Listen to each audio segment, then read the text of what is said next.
lúc mình chán là việc đâu có mà không phá gì chán, lúc mà không phá là chán lắm, lúc mà con quan này mày là chưa chán.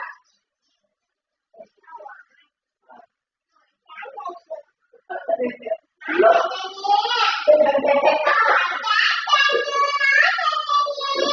hiện tại là bây giờ là chưa chán. Nói có tiền không? Có chán không? Liền quá mà. Sao mai nghe?